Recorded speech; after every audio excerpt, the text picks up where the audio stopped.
Prepare to be moved by the raw, untold stories of a town's hidden history. We stumbled upon a collection of unsent letters that reveal a deeply emotional secret buried for generations. Each letter is a window into a bygone era, carrying the weight of lost loves, unspoken regrets, and pivotal moments that were never meant to be shared, until now. Before we continue, let me know where you're listening from. It always amazes me how stories travel farther than the people who live them. And thank you, truly, for taking the time to hear this one. It began in the most unremarkable way. An attic. To be precise, my grandmother's attic, the kind of place where time piles up in dusty boxes and forgotten trunks, where the air smells of cedar and old paper. She had passed away a few months earlier, and it fell to me to help sort through what she left behind. Most of it was what you'd expect: faded photographs, chipped porcelain, clothes that hadn't seen daylight in decades. But tucked away behind a stack of moth-eaten quilts, I found a wooden chest. Small, unassuming, its brass latch dull with age.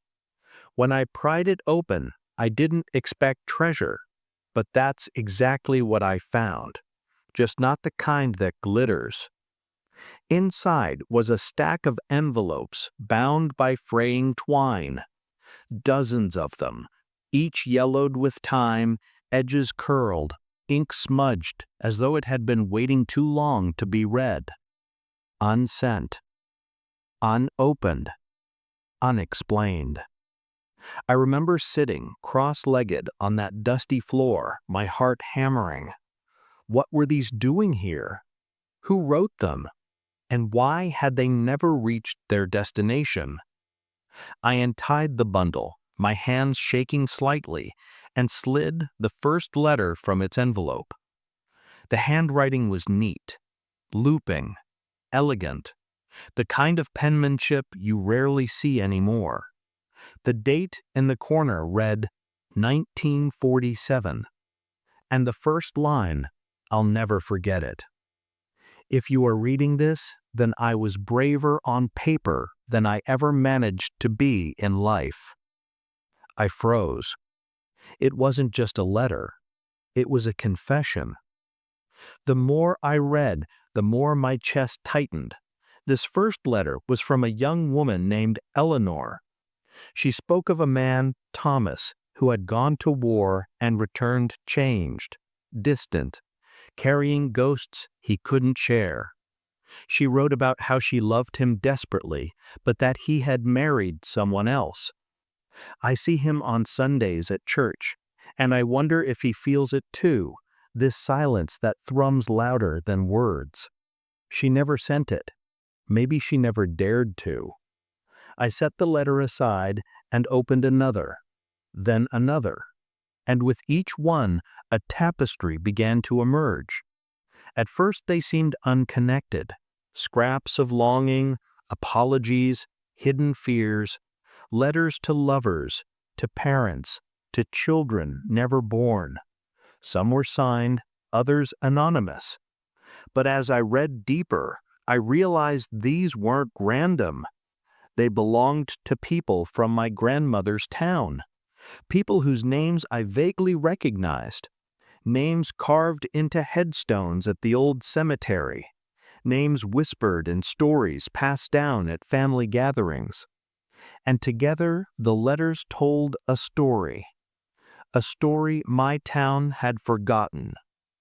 One letter, written by a man named Harold in 1952, struck me hardest. I see the empty chair at the diner, and I swear I still hear your laughter. They say a man must move on, but I cannot. I keep this letter only for myself, because no one else would understand how a heart can be both full and broken. I learned through some digging later that Harold's fiancée had died in a fire that destroyed half of Main Street in 1949.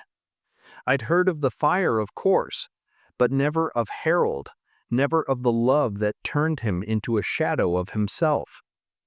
The more letters I uncovered, the clearer the picture became. This wasn't just a collection of private sorrows. It was a chronicle of a town's hidden heartbeat. Eleanor's unspoken love, Harold's endless grief, a schoolteacher named Margaret who dreamed of leaving for the city but never found the courage, a young boy, David, who confessed in shaky handwriting that he wanted to be an artist, though his father would never allow it. Each letter was a life paused mid-sentence, a choice not made, a truth never spoken aloud. But the greatest shock came when I pieced them together. Because these weren't isolated stories, they connected.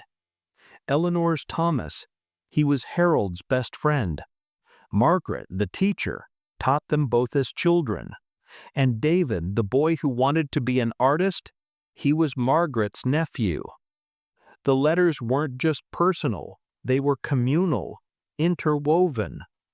It was as though the town itself had poured its unsent words into that chest, waiting decades for someone to finally listen. Of course, I couldn't stop there. I spent weeks cross-referencing details in the letters with old newspapers, digging through public records, and even visiting the Historical Society. Every time I found a confirmation, it sent chills through me. Yes, there had been a fire in 49. Yes, a boy named David had grown up here, though he'd left and never returned. Yes, Eleanor had lived on Willow Street until her death in the 1970s. Piece by piece, the truth emerged. But there was one last revelation waiting. At the very bottom of the chest, tied separately, was a single bundle of letters. These were all addressed to the same person, to my grandmother. Hands trembling, I unfolded one. Dear Ruth, I don't know how to tell you this in person, so I write it here. You were my compass when I had none. You believed in me when I could not believe in myself. If only you knew how much that mattered. It was signed, Thomas. Yes, the same Thomas from Eleanor's letters. Suddenly, everything tilted. My grandmother had been at the center of this hidden web. She knew their secrets, held their pain, perhaps even gathered these letters herself, keeping them safe, unread, but preserved. But why? I'll never know for certain. She never spoke of it, not once, in all the years I knew her. Maybe she promised to safeguard what others couldn't bring themselves to share. Maybe she saw the beauty in these broken pieces of lives, the way they painted a fuller picture of the town than any official history ever could. Or maybe she too had unsent letters of her own.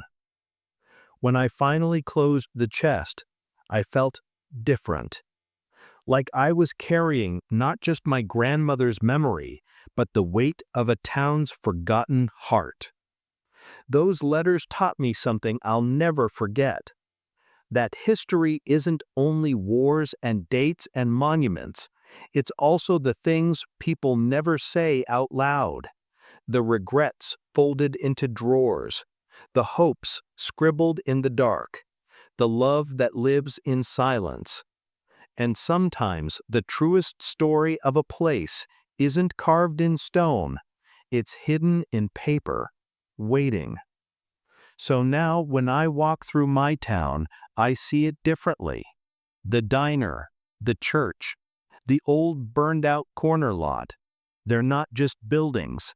They're echoes of lives half-lived, of words half-spoken. And I wonder what letters will we leave behind, unsent, but heavy with meaning.